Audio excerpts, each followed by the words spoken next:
Today, we're going to read James and the Giant Peach. Let's get started. Introduction. James Henry Trotter, Aunt Spiker and Aunt Sponge, Old Green Grasshopper, Centipede, Miss Spider, Silkworm, Glowworm, Earthworm, and Ladybird.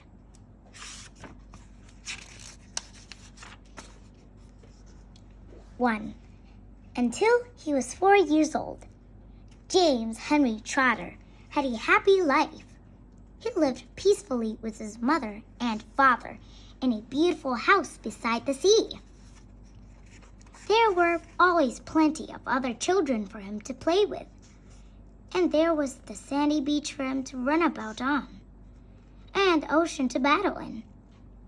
It was the perfect life for a small boy.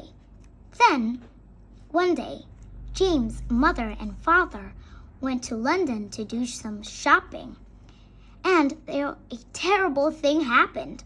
Both of them suddenly got eaten up. In full daylight, mind you, and on a crowded street, by an enormous angry rhinoceros which had escaped from the London Zoo.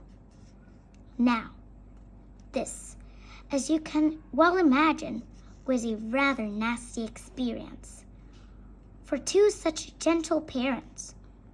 But in the long run, it was far nastier for James than it was for them. Their troubles were all over in a jiffy. They were dead and gone in 35 seconds flat.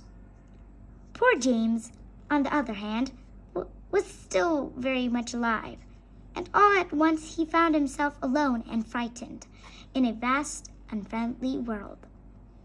The lovely house by the seaside had to be sold immediately, and the little boy, carrying nothing but a small suitcase containing a pair of pajamas and a toothbrush, was sent away to live with his two aunts. Their names were Aunt Sponge and Aunt Spiker. And I am sorry to say that they were both really horrible people. They were selfish and lazy and cruel, and right from the beginning, they started beating poor James for almost no reason at all. They never called him by his real name, but always referred to him as, "You disgusting little beast," or "You filthy nuisance," or "You miserable creature." And they certainly never gave him any toys to play with or any picture books to look at. His room was as bare as a prison cell.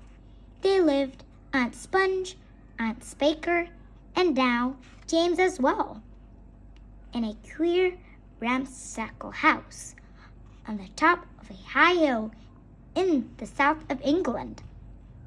The hill was so high that from almost anywhere in the garden, James could look down and see for miles and miles across a marvelous landscape of woods and fields.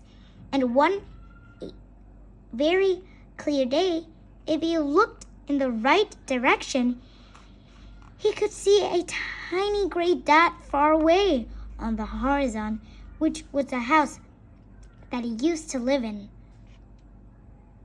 with his beloved mother and father. And just beyond that, he could see the ocean itself, a long thin streak of blackish blue like a line of ink beneath the rim of the sky. But James was never allowed to go down of the top of that hill. Neither Aunt Sponge nor Aunt Spiker could ever be bothered to take him out herself, not even for a small walk or a picnic, and he certainly wasn't permitted to go alone. The nasty little beast will only get into mischief if he goes out of the garden, Aunt Spiker had said, and terrible punishments were promised him, such as being locked up in the cellar with the rats for a week if he even so much as dared to climb over the fence. The garden, which covered the whole of the top of the hill, was large and desolate, and the only tree in the entire place, apart from a clump of dirty old laurel bushes at the far end, was an ancient peach tree that never gave any peaches. There was no swing, no seesaw, no sandpit, and no other children were ever invited to come up the hill to play with poor James. There wasn't so much as a dog or a cat around to keep him company. And as time went on, he became sadder and sadder and more lonely.